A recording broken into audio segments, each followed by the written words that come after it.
You guys remember like 6 months ago, we were talking about these fake stats that were being made up, talking about how women are basically comprising 50% of the gaming population because they play Bejeweled on their phone once a month.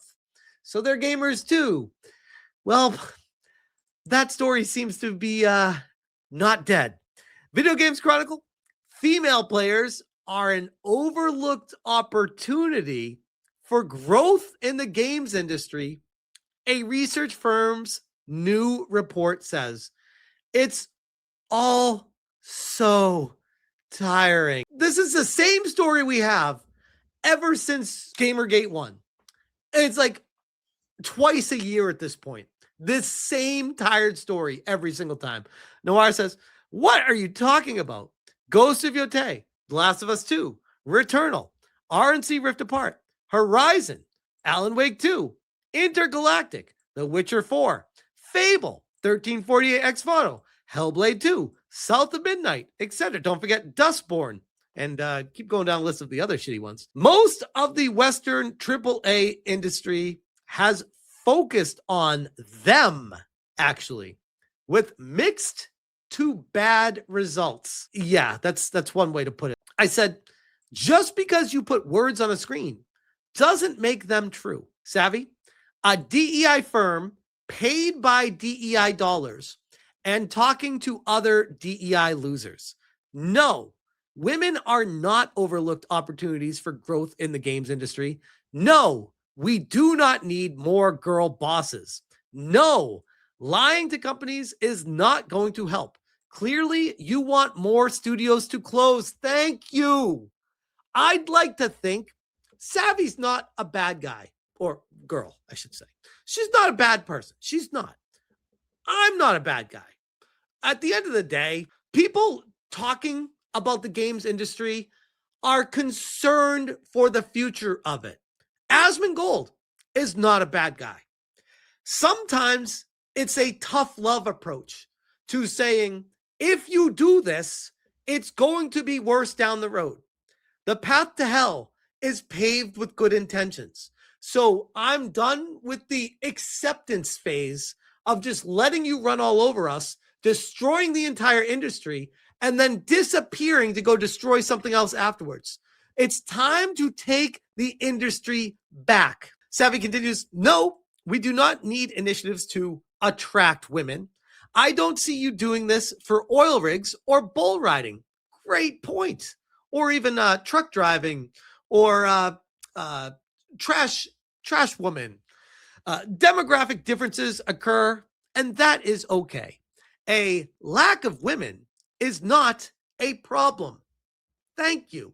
I feel like this is like the most obvious elephant in the room that people like forget to say it because you think it's so obvious. But a lack of women is not a problem. When I'm getting my house fixed and my light switch isn't working, I don't call an electrician and have him show up and say, oh, you're a guy? Are there any girl electricians? I don't give a fuck. Fix my light, bro. Same with plumbers. Same with literally anything. I don't care. When you are in a business, the object is to get your job done. And whoever is doing it, if they can do it the best, that's all that matters. It's not there's a lack of women here, there's a problem. No, it's not. That's never actually been an issue. Miss me with this made up excuse to create jobs in the industry for positions that have zero need to exist and are a total net negative for the overall industry. You think it is the most corpo shill bullshit in the world, though. I thought you fucks were all anti-capitalist leftists.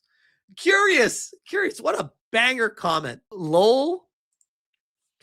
The number of people in the comments who don't know any women is astounding. Women in Games ambassador. Oh, now it all makes sense. Community developer looking for the next opportunity, formerly Ubisoft. She, her, they, them. Remember I just said a few moments ago, these positions that do not need to exist? This creature right here, get out of the industry. You are not wanted. You have never been wanted. Leave. Your input is not desired here. Thank you. Grums, The analysts are pushing this again like it's 2019. This ruined many studios. Disparu, no, you don't understand. The people who don't like your industry are how you grow your industry. Every time they get through trying to unlearn it, how many times do we have to teach you this lesson? Let's dive into it begrudgingly. Female players are an overlooked opportunity for growth in the industry, research firm says. As the industry is literally nosediving, plane on fire, crashing and burning, they're saying, yes, women will fix the wings on this plane and make it fly again. There is certainly potential to expand the overall number of female gamers. It suggests, you know what I always think about when people say you can increase or expand the overall number of female gamers? I think about my wife. I think about my daughter. I think about the women and girls in my life that I know. And I think, do they play video games? I mean, I guess the prototypical definition of the most casual of casual, Bejeweled for my wife, or threes, just flipping cards around casually while watching Netflix or right before bedtime, once every couple of nights, maybe. That's the extent of it. My daughter, Roblox, sometimes with her friends, maybe. And that's the extent of it. These people are looking at people like them and saying, we can get them to play games more. And I can assure you, you cannot. It is not in their DNA to want more than this. It isn't. The extent of my wife playing more video games was way back when we were dating and we were playing the Wii Sports and the Wii Party games, and just the more casual, just instead of watching a movie, we were playing an interactive game with each other. And that itself was very rare. That didn't happen all the time either. So to rely on women as a demographic will always lead you to a dead end. I have a crazy idea. Instead of focusing on people who are not your core audience, how about, I know this is wild, how about focus on your core audience? Because you're starting to lose them. And because you're losing them, your studios are falling apart and people are losing jobs. How about we go back to the basics with this stuff? The games industry is overlooking potential growth by not fully accommodating female players. How do you accommodate female players? The firm, which combines consumer research, these are always skewed to fuck all, by the way. These never believe any of these surveys. With 46,000 global respondents annually, gaming market data and forecasts, and title level sales and tracking data says there are steps that can be taken to get more women interested in games.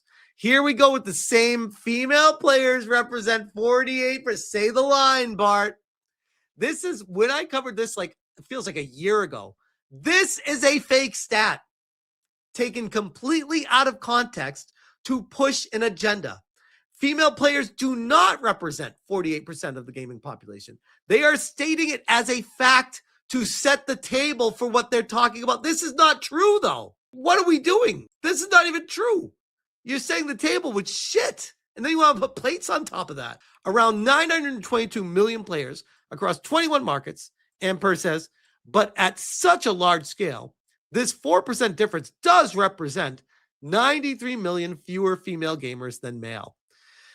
Senior analyst Katie Holt said during a presentation held today, does she get paid for her presentations? Does it benefit her business to give these presentations? You need to ask these questions because there's always an agenda with this stuff. This represents a gap in the market that could be considered a missed opportunity with potential to increase monetization and engagement. This also represents a gap in the market that could be considered something that if you push forward will destroy the entire game industry if you continue down this path that has not worked out for the past 5+ years, maybe 10+ years at this point. The company's research found that women tend to prefer narrative-driven, single-player experiences over competitive multiplayer games. What? Who, what women do? Like, I'm sure they exist, but by and large, all the women in my life playing games only cared about games when they were multiplayer interactive party games. That was the extent of it. Just Dance, Jackbox party games, the Wii Sports, Wii Party. That's the extent of what women, at least in my life, I can only speak from my personal perspective. Again, there are girls out there that love single player experiences. I know they are. Very Dark plays basically all of them. I get it. I'm sure they exist. I would argue they are the exception to the rule more than saying they're the rule, which is where you start getting in trouble with this kind of stuff. 18% of female players surveyed saying they played The Sims 4 in the last 3 months. That's a narrative-driven single-player experience. And 1 out of 5 girls that you surveyed played it. X to doubt. Who are these girls that you found? It also found that female players are more prevalent on casual devices like smartphones and tablets, but outnumbered on console and PC. Yes. What's this? But outnumbered on console. Oh, they're outnumbered. Yes. This is a fun way of trying to put these words in that they do not play these. They're making it seem like they're all female players and then they say all the devices. No. I want to be clear what they're saying here to not mess with the words they're trying to twist. Female players play on smartphones. That's what the slide. Drop the rest of this stuff. They play on phones. That's what they're saying. When given a list of 52 console and PC games and asked which ones they played, only 3 titles, Animal Crossing New Horizons, The Sims 4, and Roblox, had more female players than male. Conversely, when given a list of 50 mobile games, 13 had more female players.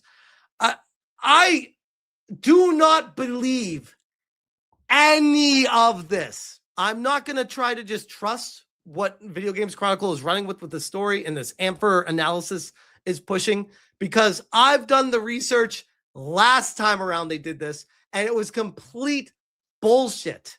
So I already know I'm not going to waste my time diving into it again. This is the same shit they gave us 7 months ago. It's bullshit. Everyone knows it's bullshit, and they still move forward with this. It's so exhausting. It's so exhausting. Here we go. 18% female gamers report playing The Sims 4 last 3 months. Candy Crush, Minecraft, Fortnite, Monopoly Go. What are we doing? So what you're telling me is, if I understand correctly, your suggestion is to make more casual games like Candy Crush, and you don't think that's going to collapse the industry? You think more girls are going to play more games because Candy Crush Saga 2 came out? No, it's going to be the same girls. It's not going to be new girls coming in. Holt explained that by studying what themes and content appeal to them, developers can not only introduce them to the medium, but also better integrate them into existing titles. I can't with this.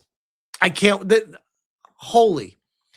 In terms of improving culture and community for women, Holt explained toxicity prevents some women from engaging with online. Wow. I think we just found the reason why big AAA companies are making such a push against the gaming community. It's always about the money.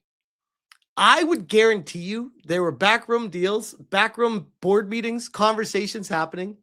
We need to focus on limiting toxicity from our player base so that we can focus on introducing women to our in-game economies. Because right now, the men are scaring them away. Colloquial and definitely in my own experience, women express that they avoid using voice chat in online lobbies due to toxicity concerns, Holt said. And this contributes to the misconception that we aren't playing these games at all. Welcome to the landscape of the game. If you would like to play a different game, there are hundreds upon hundreds of thousands of games in existence. You're welcome to play whatever your fancy is. If there's a lobby that is not something that is kind to your ears or detrimental to your satisfaction of the experience, why the fuck would you go to it? That's like saying, hey, let me go to Watts in LA at nighttime and walk the streets and see what happens to me. And yeah, hey, I'd rather not have this toxicity. I'm not gonna fucking walk the streets there, bro. I'm just not gonna do it. Like, I'm gonna pick and choose what streets I walk down. What are we? What are we doing? What even is this? This is it is such a tiring argument trying to push a narrative that does not exist. And I can promise you, they will continue to hammer this angle for the next 150,000 plus years, because this is big business trying to sell companies on the idea that we can make you more money if we can get half of the population that isn't playing the games to playing the games. And these executives and shareholders fall for it, hook, line, and sinker every time, because they see the money and they see the potential and they're like, yes. And by doing that, you leave your existing player base by the wayside and all the shit falls apart. And at the end of the day, people lose jobs. And I'd like to think, as much as we celebrate fries in the bag these days, I'd like to think a healthy industry logically promotes the best developers making the best games for the customers that want to participate in the ecosystem, and not trying to find other people and lure them into an ecosystem that they otherwise wouldn't care about. How about we focus on keeping gaming in gaming? I know it's crazy to say, but I feel like it's the same story we talk about every 6 months at this point. I'll see you guys again in 6 months to talk about this one again, because it never ends. I'll leave it there.